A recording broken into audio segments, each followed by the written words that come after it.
Tēnā koutou katoa, ko Amapola toko ingoa. I manage the Tourism Evidence and Insights team. And thank you everyone for participating and taking time to be part of this quarterly webinar that our team organizes. Now, can you please join me in reciting the MB Karakia? Tafia tomana kia mo kia maya ka huri takoaro ki te pai ka horangi kei reira te ora ngā moku ma mahi tahi ka ora ka poai a mato mahi katoa ka pono ka tika tihe mori ora.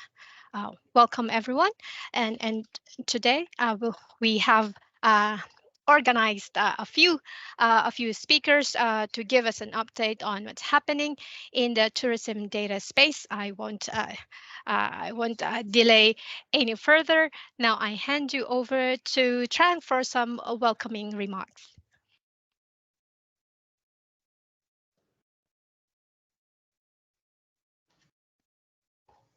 Good afternoon, everyone. Before we begin, I would like to inform you that for the purpose of taking minutes and facilitating those who cannot attend, the meeting is being video recorded. So if you don't want your face to be visible in the recorded video, you may turn off the camera. And the record will be available to the TIG members within a few weeks. And at the end of the meeting, we will also be sending the slides of the presentation to all the TIUG members. Tēnā koutou katoa. I whanau mai o ki Vietnam, I tupu ake o ki Singapore, te whanganui a tara aho e noho ana. Kei hikina whakatutuki aho I mahi ana. Ko Trang aho. No reira, tēnā koutou katoa. Greeting to you all. I am Trang, a senior research and data analyst in the Tourism's Evidence and Insight team at MB. I have 20 years of working experience in data science, data analytics, and computer science. I am an expert in providing data solutions such as narrative report and insights auto generation, forecasting using machine learning and deep learning. I'm currently leading 5 projects in my team, including monthly regional tourism estimates, tourism's evidence and insight center. Okay, about my team, my tourism evidence and insight team is composed of experienced analysts, evaluators, and advisors with a wide variety of experience in data science and analytics, research and evaluation.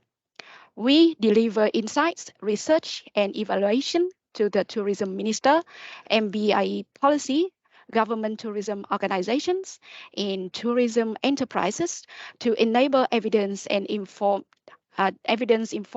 decision making.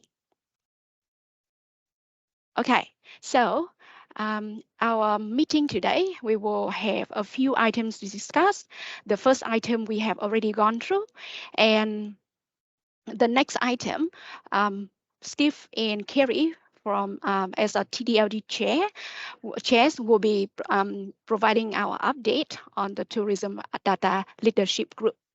And the next item, we will present key tourism dataset updates presented by me and Mary from our team. And the next item, Nathan from Data Ventures, Start NZ, will come to present the updates on the monthly regional tourism estimates. And in the next item, Bruce from TIA will present tourism's 2050 and its data-related aspect. And finally, Amapola, our manager, will be presenting the next step and do the closing karakia. So as you all know, the purpose of this group is that we are bringing together the tourism sector. We discuss the latest developments in tourism research, data and analytics space. We provide an opportunity to ask questions about these developments. Now, I will be handing over to Steve and Kerry to present Tourism Data Leadership Group's updates. Over to you, Steve. Tēnā koutou, everyone. My name's Steve Armitage. I'm going to be doing the honours on behalf of myself and Kerry this afternoon. I think you heard from Kerry the last time that we presented back to this group. So I think we're going to be taking an alternate to provide you with a little bit of insight into what we're doing. Trent, can I just ask, will you run through the slides as I'm talking? I am okay to run. I received the updated one, or if you are comfortable, you can run from your side. I'm happy for you to do it for simplicity, and I'll just give you a cue. If you could bring up our presentation, that would be great. Well, okay. While that's happening, just a bit of background from me. I've been in and around the tourism space now for the best part of 20 years, initially working to the Minister of Tourism, but more recently, probably synonymously in a role in Auckland, where I was the General Manager Destination, where I looked after tourism, major events, the Convention Bureau, and our Study Auckland team. I've recently moved into a role as the Chief Executive of Hospitality New Zealand, and it's fair to say that there's a keen interest from that perspective in terms of the work that we're doing here. I'll give you a little bit of a brief recap on where we're at the moment, and then dive into a little bit of detail just to give you some insight into our current work program and what we've got lined up for the rest of the year. So I think many of you will be aware, if you've been keeping up with some of the correspondence that's come out of late, that the TDLG publicly released its initial report earlier in the year, and that report included a recommended package of initiatives to be undertaken over the next few years.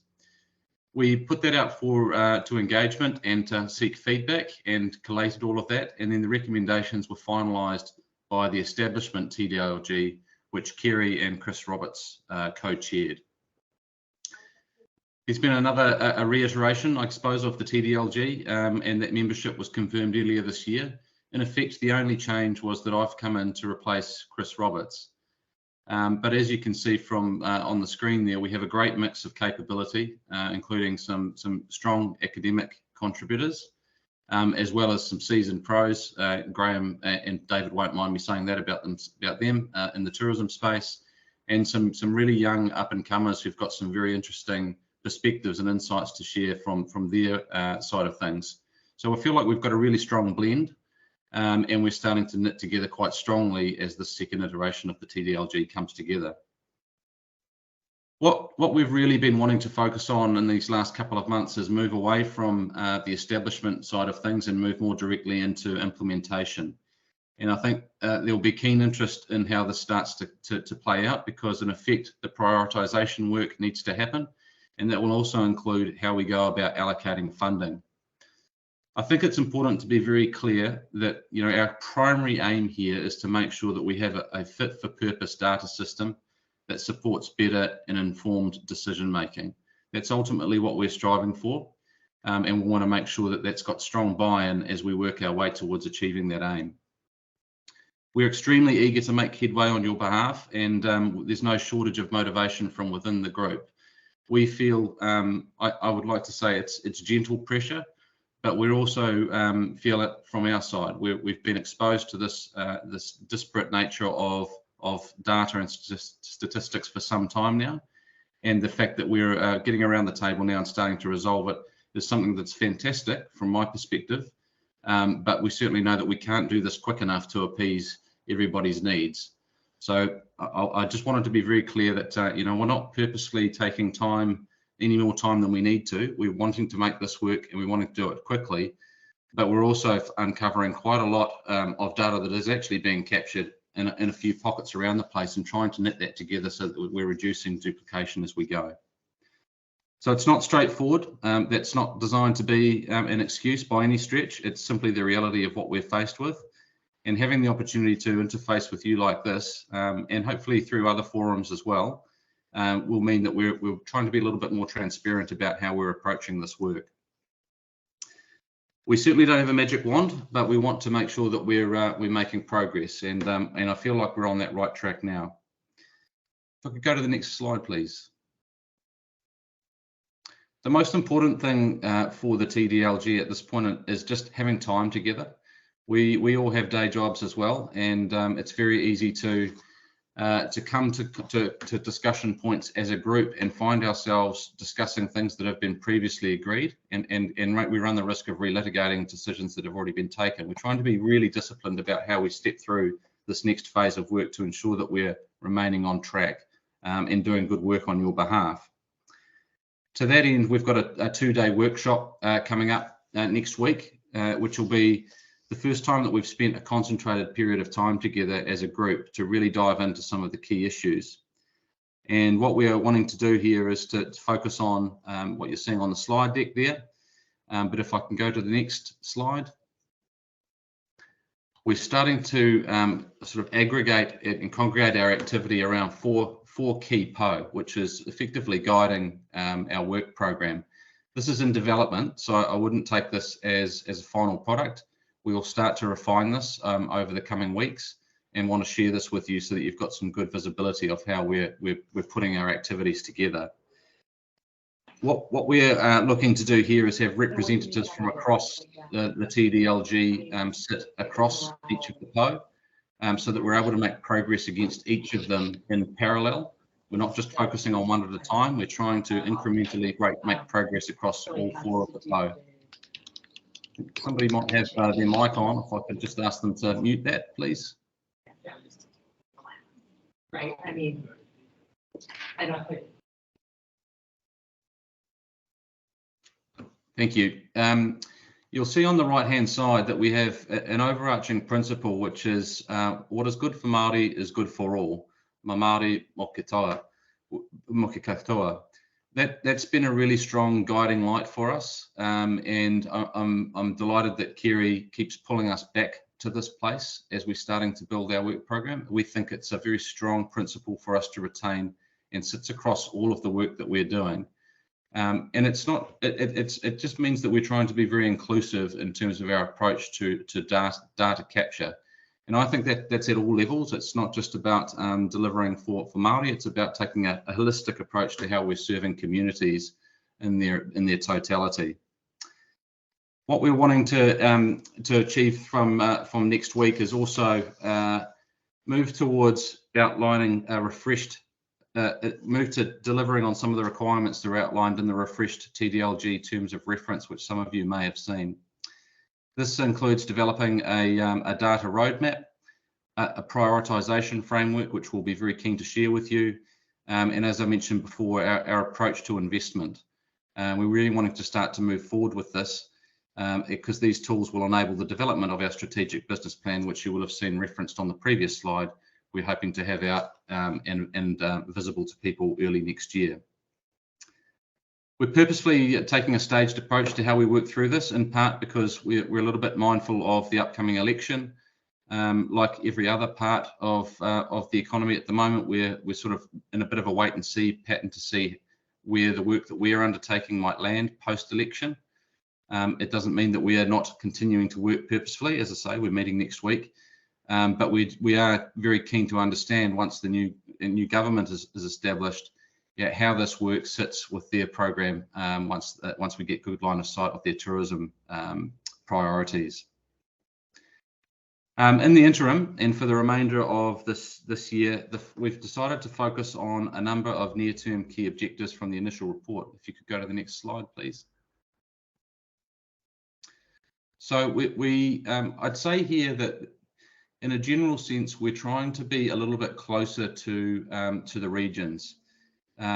We understand and acknowledge that the impact that RTOs and EDAs and councils have had through the recent budget decision making, and that funding has become quite hard to find and allocate towards this type of activity. So we're looking at what role we can play to support local bodies to become data rich, to have good consistent data across the regions, to be able to prepare themselves for future funding bid requirements, but also to service their own local communities. So it's been quite a deliberate focus on how we're looking at domestic tourism measures, how we're looking at the community sentiment survey.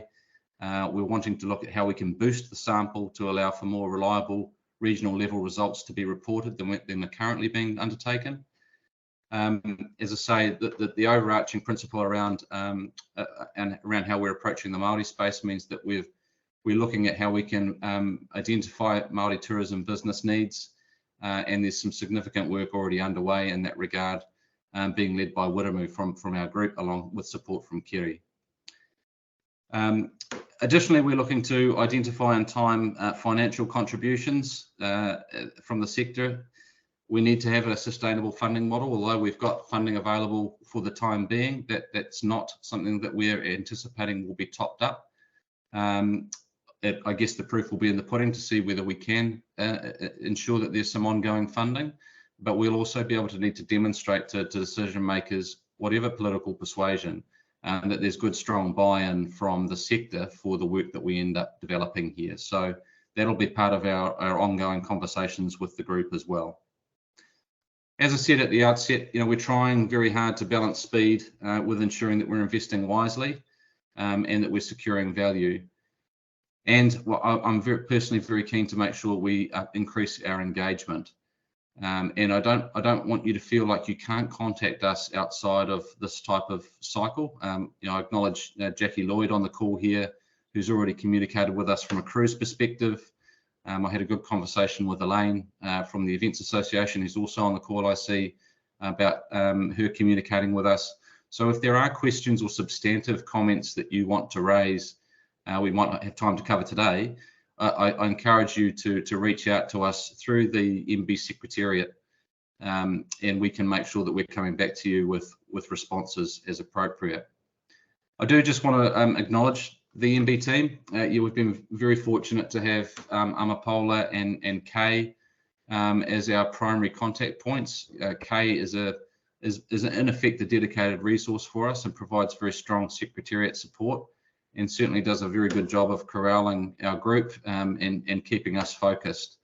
So I really do want to commend them, because I feel like we're in a fortunate position where it's not the group having to chase up all the time. In actual fact, the reality is a lot of the time the group is being chased up by MB. So for me, that's a good demonstration that there's strong commitment from the MB team to make progress on this. So we're grateful for their support. That's what I had intended to cover off in the time I've got. I know there's a couple of minutes left. As I say, if there are substantive questions or comments that people want to make, please feel free to send them through. But if there are any questions, or if Kiri, you wanted to add anything to what I've said, please feel free to.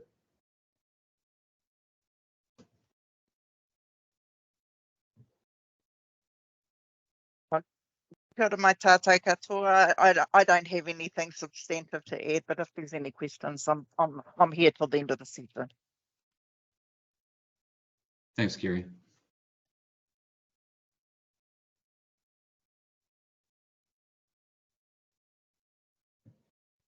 Any questions or comments from anyone?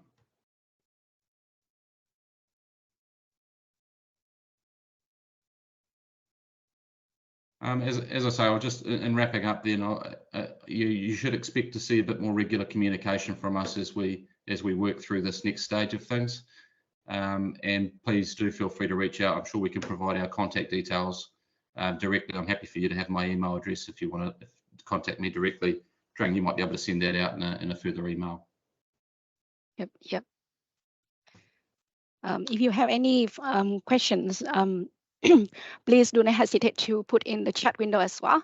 I mean, in the next presentation, if you can recall what you would like to ask, you can always put in the chat window, and we will be able to collect all the your questions and send back to the presenters, and then we will collect the answers and send back through you by email after the meeting.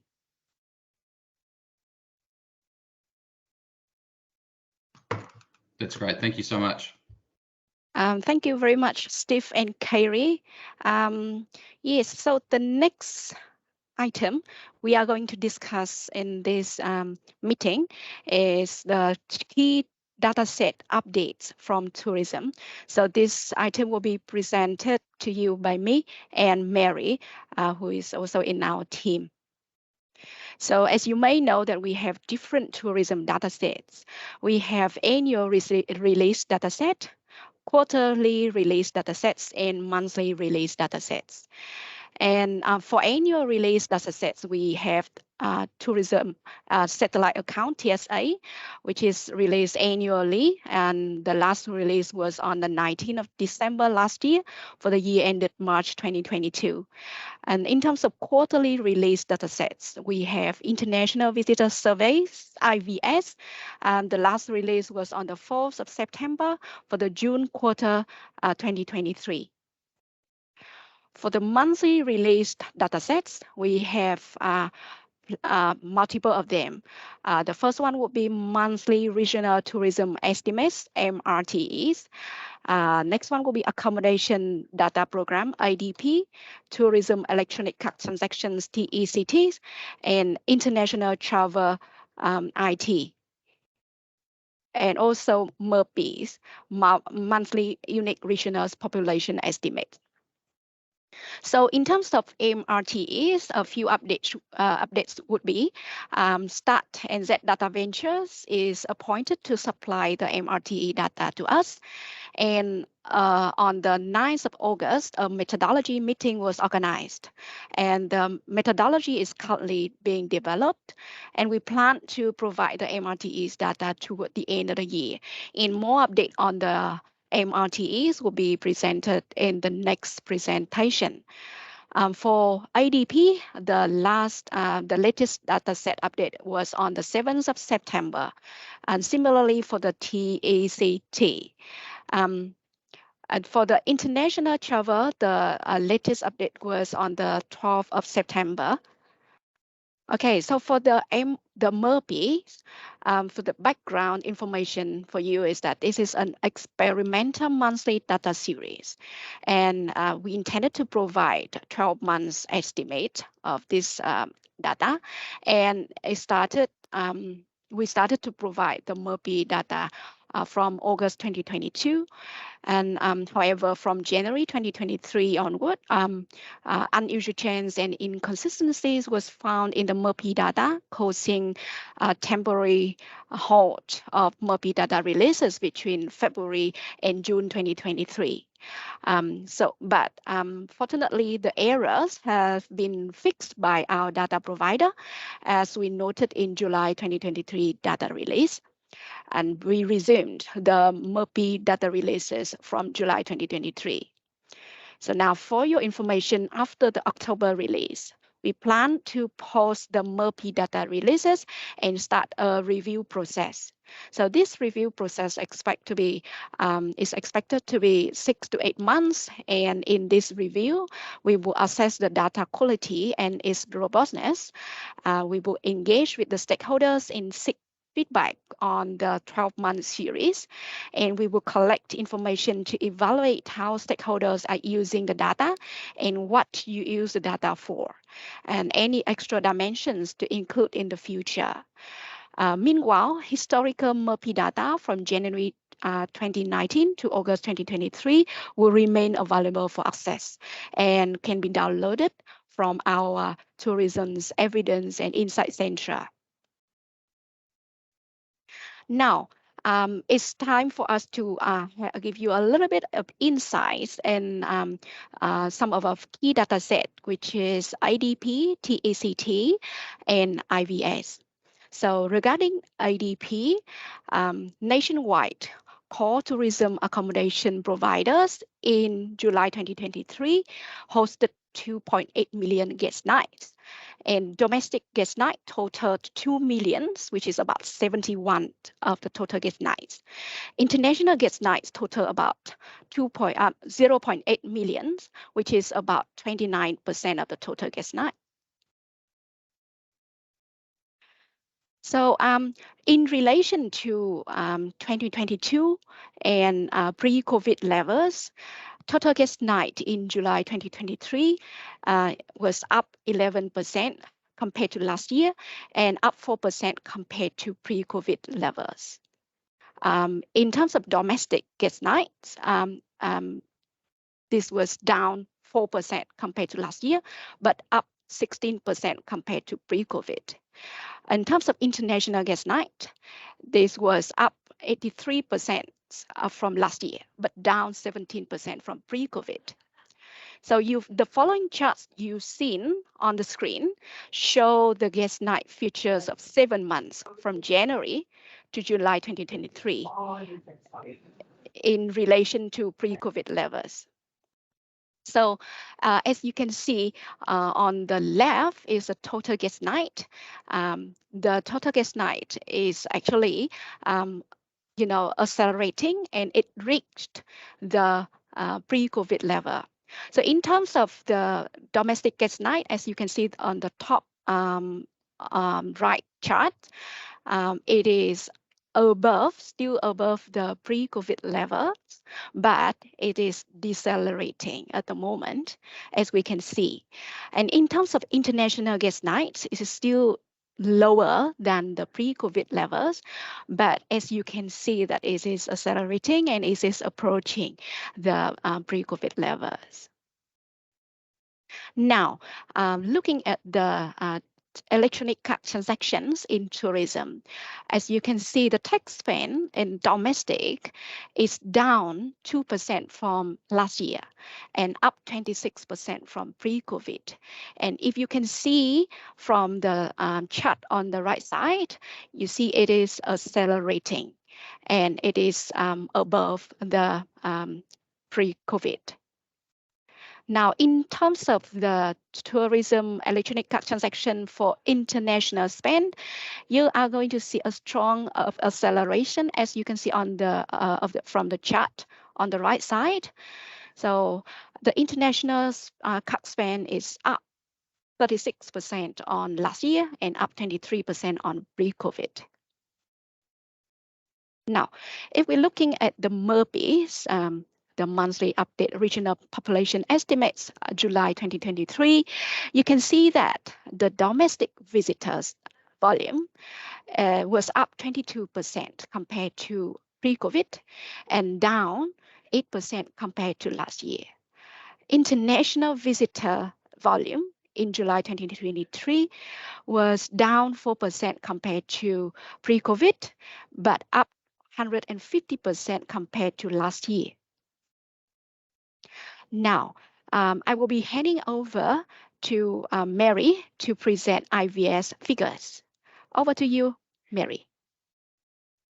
Thanks, Tran, and kia ora koutou, everyone. My name is Mary Adams. I'm the project lead for the International Visitor Survey, which I'm sure you'll all be aware of. That's the annual survey that we run that collects information on international spend, experience and satisfaction. So just taking a bit of time today to talk about the headline results from the latest quarter that we released on the 1st of September, and that covered April through to June. So looking at spend figures, the headline spend there is what you can see, the 2.1 billion in international visitor spend for the quarter, and this was down from 3.2 billion in the March quarter, which isn't unexpected, reflecting the smaller number of international visitors during the low season. And just noting that it still remained very high compared to our exports, so the third highest behind milk powder, butter and cheese, and meat. And looking at spend per visit, I just want to say, given the smaller sample size for the quarter, we were only able to report on Australia, rest of world, and total at the quarter level. Last quarter, we were able to include the United States and the UK, but this time round, due to just the sample sizes, it's now looking at those three groupings. So you can see there that non-Australians stayed longer and thus spent more per trip, at around 3,500 versus visitors from Australia, which was just over 2,000 per visit. Tran, can you go to the next slide, please? Okay, so we've mentioned in previous TUAGs that We've worked with key stakeholders over the summer to determine, what insights from the IVS are of most interest to our stakeholders. And based on this, each quarter we've released a new set of visualizations covering visitor experiences. And so these are available on the TEIC. So based on this consultation, for this last quarter, we released 4 new visualizations. So the first one was on itinerary. So this is defined by International Visitor Nights by RTO. The second set of graphs we released was on what are the key reasons why tourists come to New Zealand. So what are the key factors that influence their decision making to come here? We also have new graphs on the types of transport that tourists are using and also travel party type. So that's defined by proportion of visitors who travel alone or whether they come with their partners, relatives, friends, etc. So just in terms of some of those results, looking at itinerary, you can see there Auckland was the most visited destination for visitors for all countries, with 44% spending at least one night in Auckland. And this is possibly due to Auckland being the main entry point for international visitors. Followed by Christchurch, 35%, and Queenstown Lakes with 33%. Over the next slide, please, Chan. Okay, and just finally, in terms of some of those results relating to experiences, landscape and scenery was the most important factor in deciding to visit New Zealand, with it being a factor for 34% of all visitors, followed by friends and family. They always wanted to visit New Zealand, and just noting there that The Hobbit and Lord of the Rings movies remain a factor in decision making for 9% of visitors from all countries. So that just gives you a bit of an oversight of some of the results that have come out in the last quarter.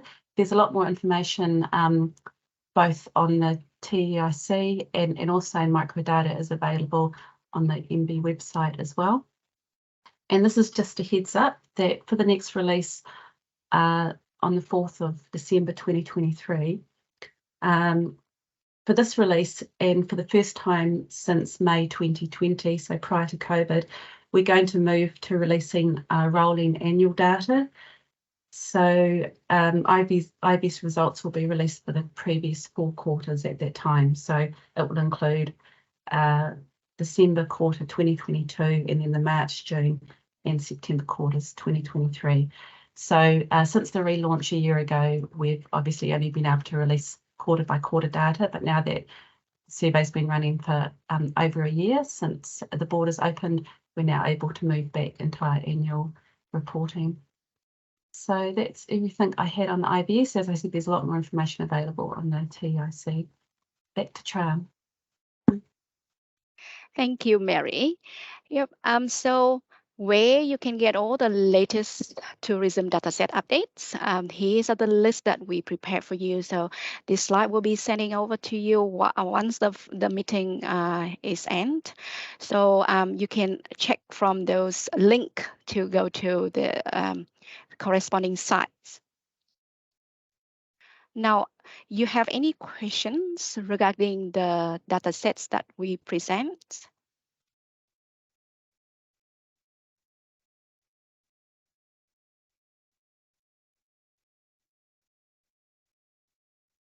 You can always put your questions into the chat window and we can attend to you during the meeting or after the meeting through emails. There's one there for me. So at the moment, the question is average length of stay data available by region, e.g. Auckland, please? So at the quarterly level, sorry, because we've just got quarter data at the moment, the sample size isn't allowing us to do that level of analysis, but we are doing a feasibility study beginning now, which will be available towards the end of the year, just looking at what analysis is possible as we move to quarterly data. One thing I should say is the IVS, it is a national database rather than a regional survey. So that's something we do need to look at, whether to what extent regional data analysis is possible. So we can report back on that.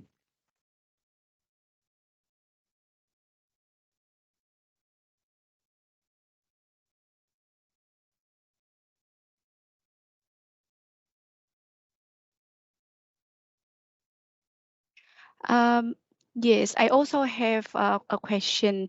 So yes, we will be pausing MERPs after the release in October for August data.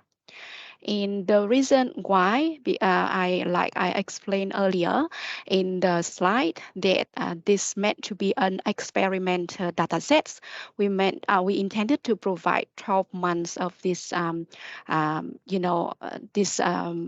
monthly data set releases, and then we will be starting to have the review process to check all the 4 things that I have listed in the slide. So after the review process, we will be making the decision. Yep. So does it answer your question, Joe?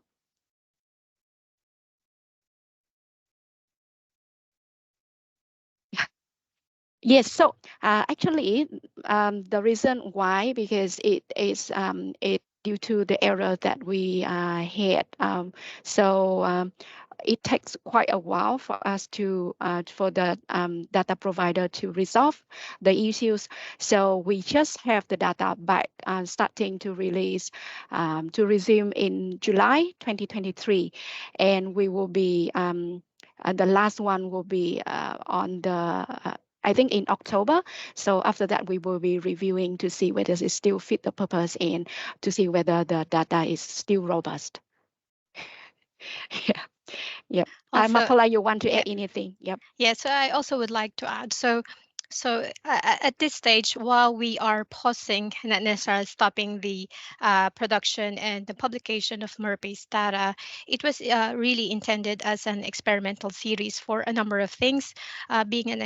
Being an experimental series, it is subject to testing of the quality of the data, the volatility in the data. Now we have about 12 months that will allow us to evaluate the quality of the data as well as the volatility of the data. And also it will give, by pausing MERPs for the next 6 months, we are able to engage with you further in terms of whether MERPs as published meets your information needs. And if that's the case, then we would have to, there is opportunity to make changes or modify the approach and the way we publish and generate the information for you in the next couple of months. After that assessment period, we will be coming back to this venue again to canvass further feedback from you, how you're using the information, and what particular dimensions or aspects of MERPs would you like to be added. And also we really haven't engaged with the users of the information further beyond the initial testing of the data. We do recognize that MERPs has attempted to fill a crucial information gap in terms of understanding domestic visitation or coming up with a volume measure for visitation. So we do recognize the importance of this data set, but we also do recognize that we need to put out a quality and reliable information out there to inform your decision making. Yep. Thanks, Amapola. And there is another question about the TECT as well. So the question is, the TECT is continuing until the MRTA are back. Last month, the TEIC update email said the TECTs will be discontinued following the release in July 2023 data. So yes, we confirm that the TECT data will, the last release was in August, which is in September, which is for July data, and then next month we will not have TECT data release anymore, and the following months we will start to have the MRTE data. And bear in mind that the MRTE data will be, when we release it, all the historical data starting from January 2019 will be available for the MRTE, so that you can have a comparison with the TECT data.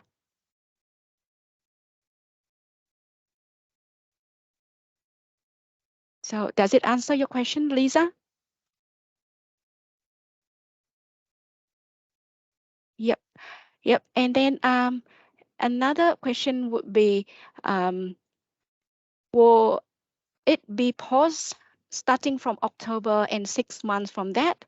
Do you know when it will be resumed? You want to answer this question, Amapola?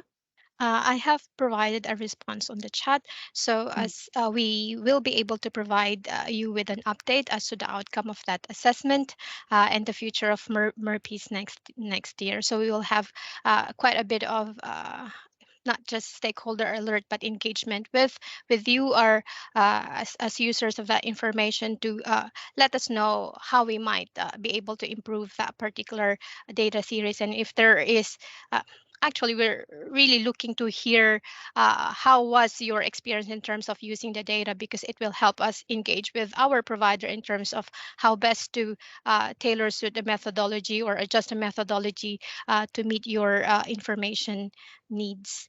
That will be sometime next year or mid of next year once the assessment will be done or will be complete. Yep. I think this is a very good segue to our next presentation because the TECT, as we know, is an interim solution to then pausing of the MRTs. So now we can hear more about what's next for the MRTs from Nathan. Over to you, Nathan. Thanks, Trung. Kia ora koutou, ko Nathan Schofield aho. My name is Nathan Schofield. I'm the head of projects from Stats NZ, particularly Data Ventures. I've had the pleasure of meeting some of you earlier. We ran a workshop, as Trung alluded to, back in August. So that was really fantastic to meet a bunch of you, and good to see more people here today. Just before I dive in, from what I can see on the screen, Trung, did you want to check up my slides? Is that okay? Okay. Great. So what I'm going to do today is just give a brief update on where we've been with the monthly regional tourism estimates with their redevelopment, summarise some of the feedback from the workshop, and then speak to where to from here. So if you didn't attend the workshop, and I'll provide some guidance as to how to get material from that, this presentation won't be comprehensive. So you'll get some idea of what's happened and what's going to happen, but there's loads and loads of detail. So I will refer you to that detail, and also am really happy to take other questions and have other conversations with people. If you could flick to the next slide, Trung. So this is just a slide on the consultation we held in early August on our methodology. Really, the aims of this were twofold.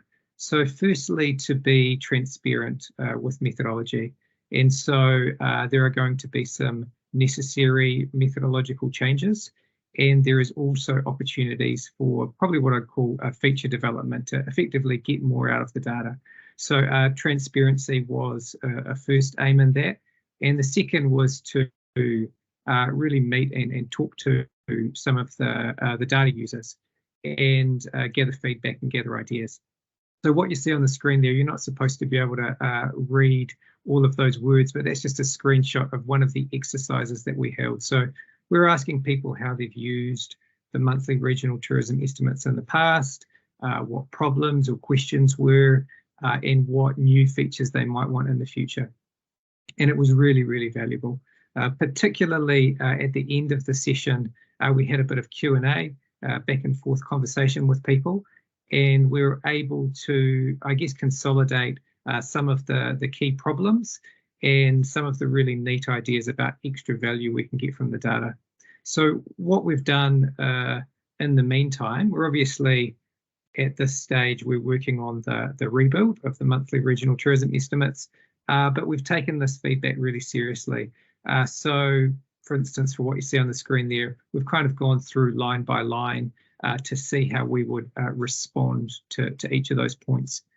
The last thing I just want to say about that workshop, and indeed about this opportunity, is what really struck me is how valuable the monthly regional tourism estimates are for individuals, particularly in the regions around New Zealand, but all parts of New Zealand. So just a sincere thanks from us for the input and the feedback.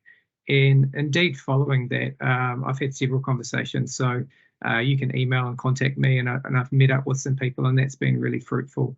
So really, yeah, it's a collaborative effort. So we're really grateful for the feedback there. Trying if you could flick to the next slide. Cool. So what I want to just do in this slide is just talk about, I guess at a high level, some of the feedback that we received in the workshop and subsequent to that. Now, this isn't comprehensive of everything, but it really covers the main themes. And so I'll just run through them, speak to them each quite quickly. The first one is that there was a desire for more granular geographic detail.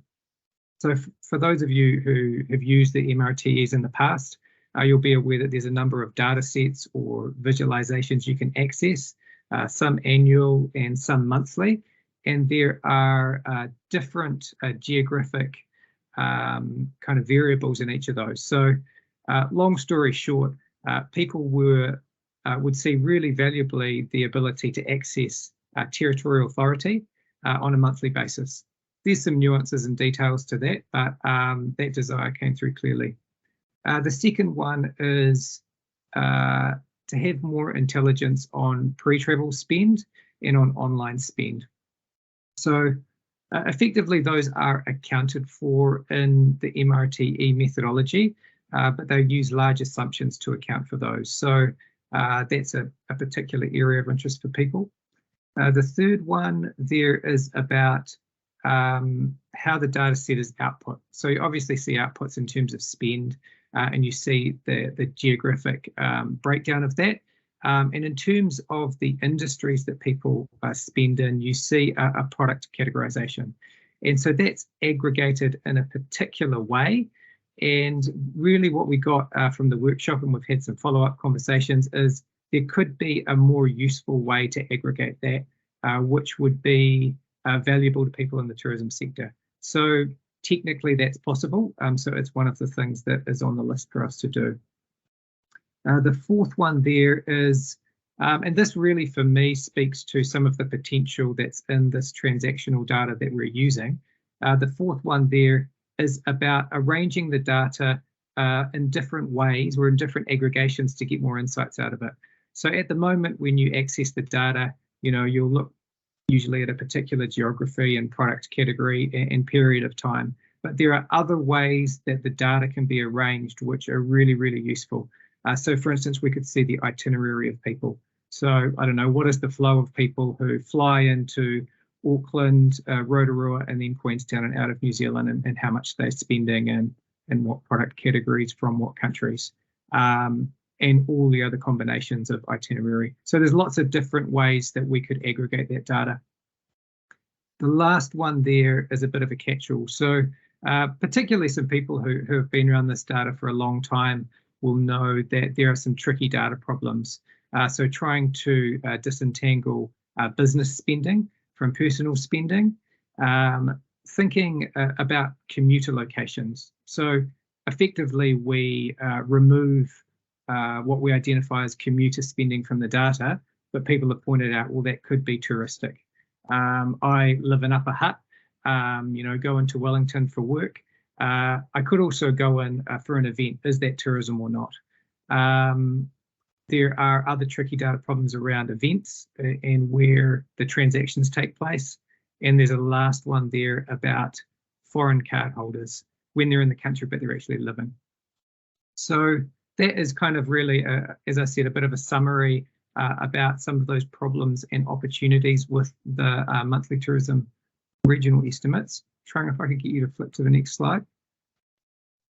Yeah, thank you. So I guess just looking a big picture at what's next, what I'd really want to emphasize here is we've got a big job to do, and we're in the thick of it at the moment with the redevelopment of this product. And so what our aim is to get that to you as soon as we can at a really good quality, like I said, with really transparent methodology. But I'd want to set the expectations that some of these other features that I mentioned on the previous slide, and I think there's a lot to unlock there, we don't expect to get to them this year. But what we do intend to do is to be transparent again with effectively a feature backlog, and to, as resources allow, to start to tick off those things to try to get under the hood of other quality problems, to try to release the value of extra features where we can. What else did I want to say here? Yep, I think that's about it for that one. And the next slide, Trung.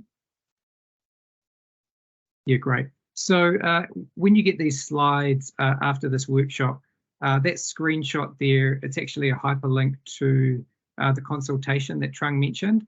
And so if you're really interested in the details, please go and have a look at that. I think particularly the Q&A at the end is really valuable. And also there's a Data Ventures email address there. So if you're really interested in it, got really specific questions, complaints, ideas, anything, please contact me. Very happy to be engaged with people, have conversations, meet up if they're in the Wellington region, all that sort of thing. Again, I just stress my thanks for people's collaboration. I'm really excited about getting this product back out to you, and I can see it just increasing in value. So thank you. Thank you, Nathan. And do you have any questions to Nathan?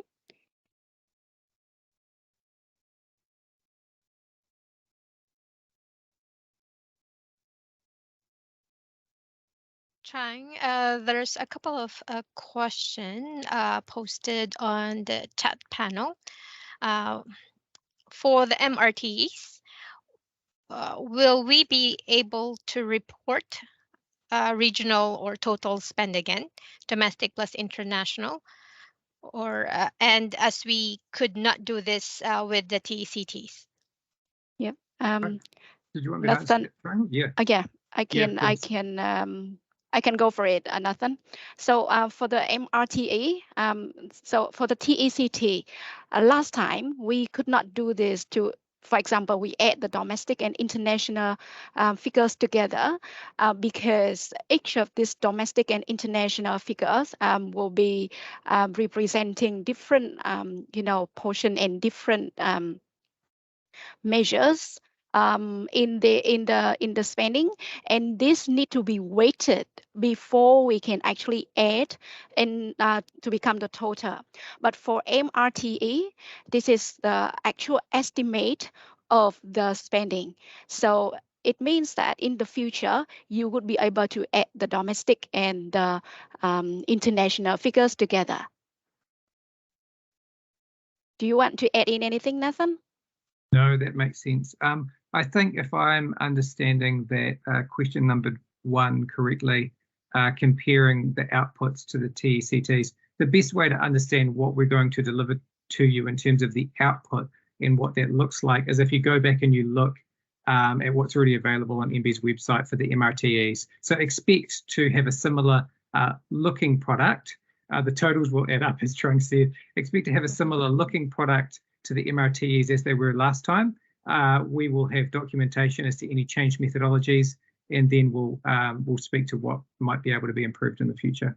But yeah, any more detailed questions, again, please reach out. More than happy to have conversations and chat with people. Yep. Thanks, Nathan. And the next question would be tourism and that offer Data Ventures product, which gives us a daily people count by RTO at middays each day. Is that something you could look at in place of the MRPs? So Yeah, so this is the questions regarding the visitor volumes. So I think that one is the daily. The monthly one, I believe that from Murphy's team, people need to do some of the processes, as we need to add things together and eliminate sums. So it is not simply as we can just add all the daily people counts together to get the total visit, the total volume of the whole month. So, but you also use that daily, volume in order to get a sense of how many, the volume of the visitors in a day, as well as the surrounding timing. Yes, Amapola, you would like to add in anything? Joe, we could probably have a separate conversation offline for the details of how you might be able to use daily people count by RTO, which is currently published by Tourism New Zealand. There is a slight difference in terms of methodology there in terms of the window at which the mobile locations will be observed. So there is a 14-day versus for Murphy's is about a 90-day window where we are observing mobile locations. So it's not straightforward into just adding. So we'll be happy to have a separate conversation in that. Thanks, Amapola. And I think there is a question for you, Nathan. Yeah, of course. Stacey, yeah, so I guess what you're asking is about the reconciling the methodology between the population counts and MRTEs. Yeah, I don't know the answer off the top of my head, to be honest. What I can do is chat to some members of the team and come back to you. So I'll reach out to MB for your contact details or to pass on a message, but understand the question. Yep. Thank you. Yes, to be conscious of the time, we will be moving to the next presentation, but we will attend to your questions after the meeting. So,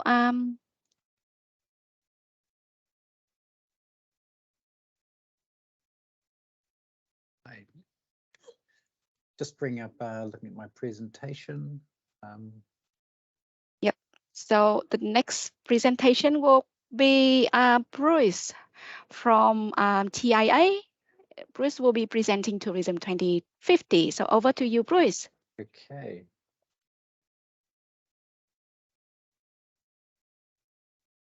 Just got my slides coming up. It's nice and quick, so everyone can see that, I hope. Yeah, hey, thank you very much for the time. I'll be super quick with this, but I really appreciate the opportunity to talk about our renewed industry strategy that's coming along in a couple of months. And it does have a data and insight component to it.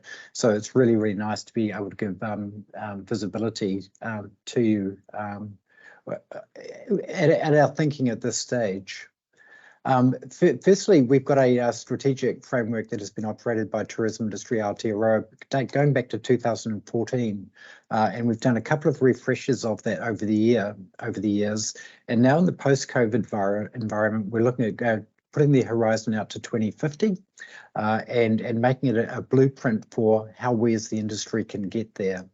So I'll talk through the elements of that, but the strategy's got nice lineage, and we've evolved it, a lot over that period, to bring it into the current views of how we see the industry. We've got an industry leadership group that has a lot of industry leaders. I won't dwell on that. And just sort of moving through at the highest level, our vision is enriching Aotearoa New Zealand through a flourishing tourism ecosystem. That's a statement that has aspirations for the industry, for New Zealand generally, for tourism. Flourishing is there, and ecosystem means that it covers all parts of it. And that's remarkably aligned to the statement in the government tourism strategy also, which really reinforces the alignment we have between government and industry objectives for the industry.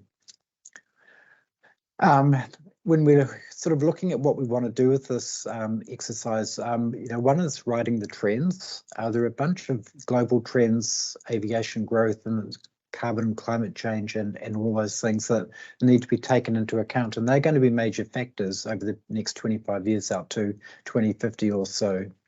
So in a lot of respects, we're going to ride those international trends. And then we've got, the issues of resilience and how strong is the industry, how it copes with the pressures that come along, and they do come along, as we know from COVID. And certainly we've got climate change, I'm sure, is going to do things in the future.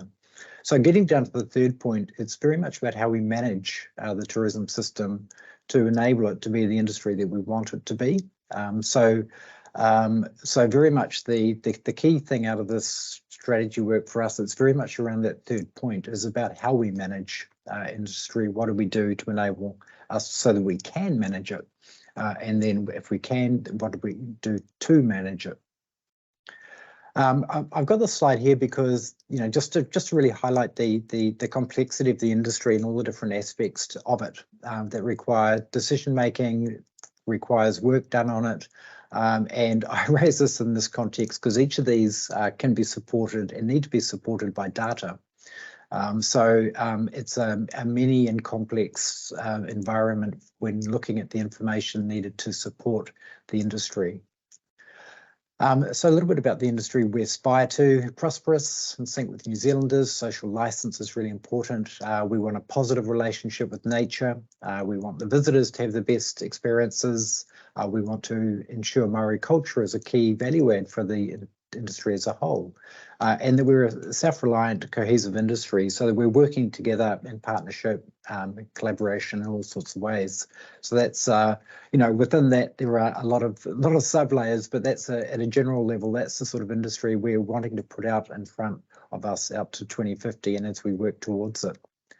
Our core model is basically in the centre of the actions for impact. We've used the balanced scorecard approach for community, visitor, environment, and community. And we've got our actions spinning throughout of that, and so that we're achieving our objectives. This is a draft. We've still got more work to do on this, but it all starts at the beginning and the things that we decided to do and how we act. So I mentioned we've got our 4 components. I won't go over each of these, but very much when Tourism 2014 came along, 2025 came along in 2014, it was essentially an economic growth model, and we've diversified that a lot over the period, and now we really view it as a balanced approach. And within that, we're setting targets. I won't spend time on this either, but we've set targets here that we hope reflect the balanced approach. But we're very constrained with the data we've got for setting what's there and what's possible now. But in an ideal world, there would be a whole bunch of other indicators that we would use.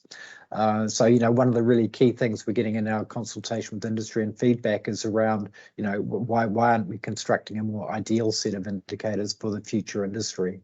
But we're sort of being pragmatic here. We're still working through where we land in terms of the final set of indicators. Underpinning this model is that instead of having dozens and dozens or hundreds of actions, we're focusing on 10 really important things that we think are going to change the system. And we're grouping those a little bit. We think there are things around establish a national tourism policy statement, which is about industry organisation. We've got one on industry funding, and those sort of things together, they're about systemic change for the tourism system, and we think that's really important. Then we've got a bunch of things that need doing in the industry to really progress us forward. Tackle carbon. Make sure we're great employers, we've got a great workforce. We're dealing with issues in the interface of Department of Conservation and Tourism. We're embracing Te Whakaurei Māori, which is a concept we developed about how the tourism can work with Māori better than it has. And then there's some things that businesses can really do in their operations, like Te Aki, and get on board with predator free or other biodiversity actions. So and Power Up Data and Research is one of these, one of the 10. So that sort of gives an indication of how important we view that across the industry. So our sort of starting with the problem statement, all those things we know and we've talked about, the incomplete data, the lack of regional data, and so forth. So, the implications of that data is that decision making is certainly not well informed. It's not optimal. A lot of operating on intuition rather than fact. And we can't measure progress against our commitments, going back to those targets and the measurement of those. And we, really can't be sure-footed about our long term. So we feel like without good information, you're much more inclined to be operating in a near term rather than long term.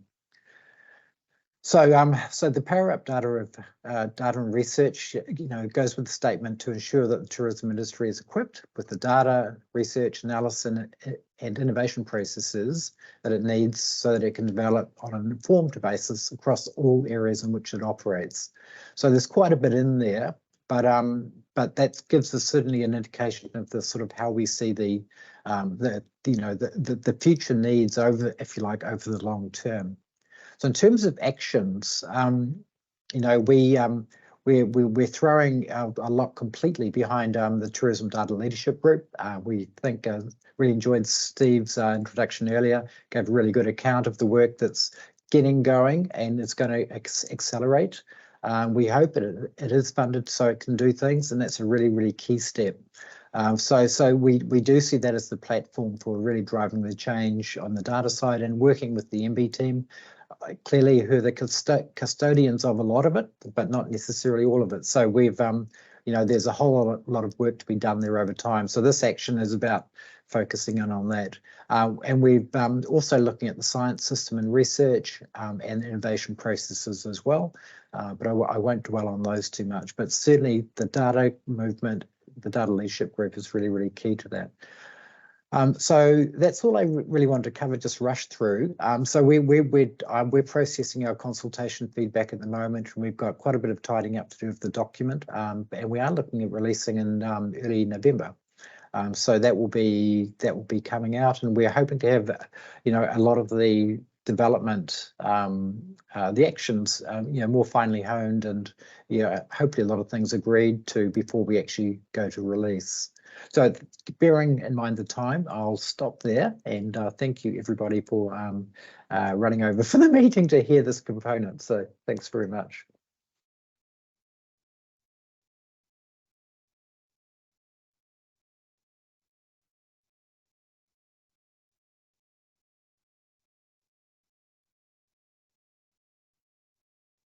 So I'm just trying to unshare, so excuse me.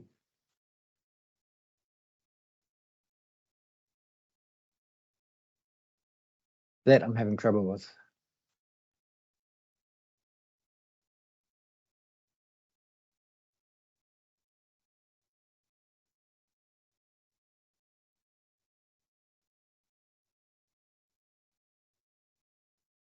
Excuse me, I don't know where that came from.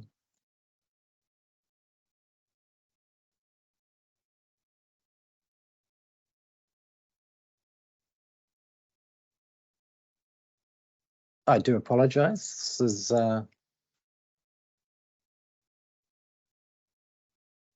all good, Bruce. Maybe while we shift to the next slide, perhaps we could open the floor for questions. If you have any questions about Tourism 2020 that Bruce has just presented.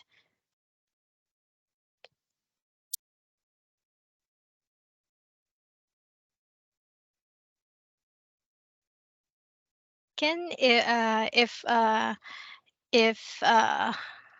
you're a bit camera shy like me, then please feel free to type in your questions on the chat panel, and we will collect them and provide them to Bruce if it pertains to his presentation, and then we will get back to you for a response. Now over to you, Trang.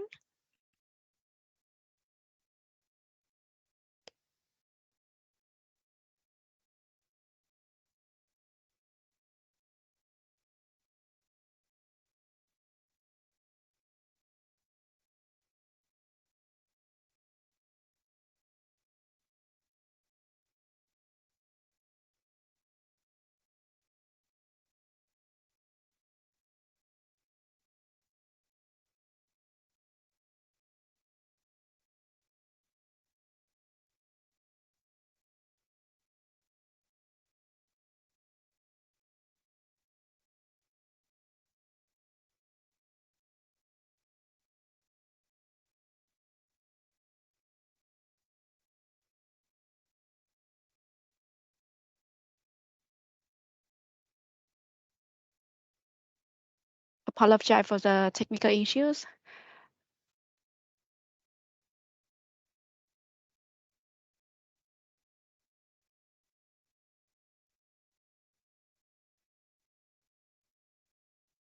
Are you able to see my screen? No. No. No. No. Okay.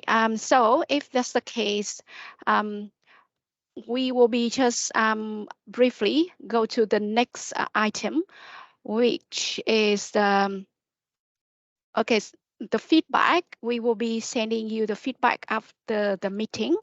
And then the next item in our meeting will be the part where Amapala talk about the next step, as well as, you know, the closing karakia. So if Amapala, if you would like to look at the slide at my. Yep. Yeah, thank you, Trang. First, I'd like to thank everyone for your active engagement today. I'm very, very pleased to see questions coming in and you showing interest in the presentation as well as the work that we do.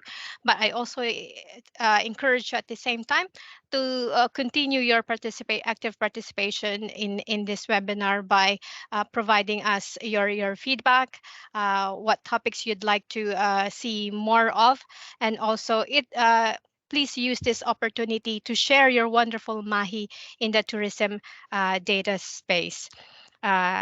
Also, in terms of the next webinar, we have scheduled our last webinar for the year on the 23rd of November. And please please do signal or send us an email or get in touch with me or Trang if you have a particular tourism research analysis or even an announcement that you'd like to share with the wider users of tourism data.